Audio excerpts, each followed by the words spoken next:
Λοιπόν, σήμερα δεν είμαι μόνος μου. Μαζί μου είναι ο Φίλιππος. Γεια σου, Φίλιππε. Γεια σου, Φίβο.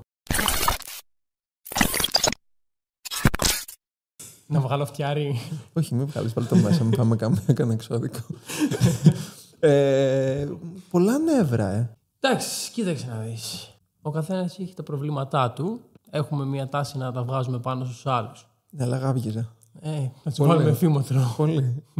Πήγαμε να διασκεδάσουμε, μπήκαμε μέσα. Από την αρχή ήταν λίγο σιτζίτα το συγκεκριμένο item του υπογοσιοπικού. Και μετά σε μία φάση απλά έπρεπε να βγω λίγο έξω να κάνω ένα τηλέφωνο. Και μετά, όταν ξαναμπήκα, είχε πολλά νεύρα, ρε παιδί μου.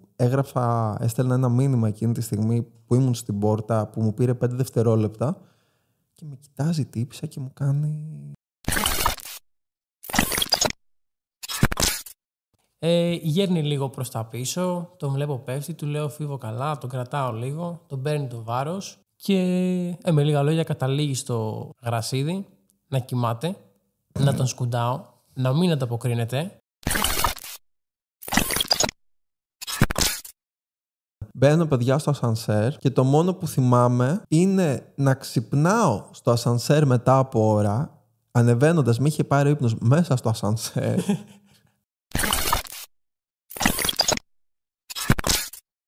Πάτε και τα πετάτε όλοι στο Twitter, τα έχετε πετάξει όλα έξω.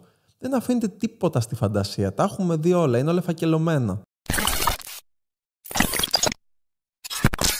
Πιο ρομαντική δηλαδή, τι ακριβώς, γύρω από το του τι άναψε κεράκια. Όχι, δεν είχε πάει εκεί ακόμα. Okay. Δηλαδή, από εκεί που περιμένεις ότι θα μπεις μέσα, ας πούμε, θα βγάλετε τα ρούχα στα ξύδια, δεν έγινε αυτό.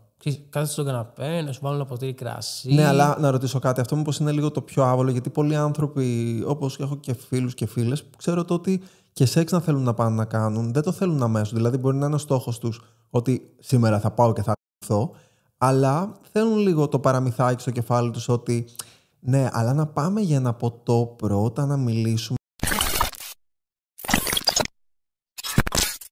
Κάτι αστείο που σου έχει, θα σου πω κι εγώ μετά, κάτι αστείο που σου έχει τύχει πάνω στο σεξ και να ξενερώσει πάρα πολύ. Πες το δικό σου να σκεφτώ και θα... Το δικό μου τι ήταν, είχα βγει με έναν τύπο. Πω Χριστέ μου, ελπίζω να μην τα ακούει, μην το ακούσει ποτέ. Και...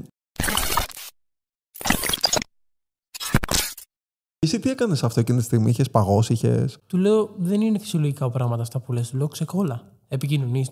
Δεν γίνεται, του λέω αυτό το πράγμα. Και τι απαντούσα? Και να με κρατάει και να μου λέει όχι και εγώ. Μα δεν έχω και τα προσκλητήρια γάμου έτοιμα. Ναι, πραγματικά ήταν. Το κέρατο είναι κάτι πολύ συγκεκριμένο.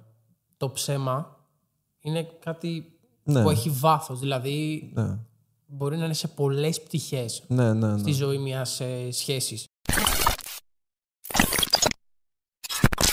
Τώρα θυμήθηκα, έχω μία φίλη που έβγαινε με ένα αγόρι που έλεγε ότι είναι vegan. Εν τω μεταξύ ήταν από τα άτομα που ήταν επιθετικός vegan, δηλαδή έλεγε τρώτε κρέατα, έκρινε όλο τον κόσμο πολύ έντονα. Και πάει τέλος πάντων μία μέρα σπίτι του, έβγαιναν καιρό. Και παιδιά, να σας πω το ότι μου είπε ότι πάει στο ψυγείο του και είχε ξεχάσει ο τύπος μέσα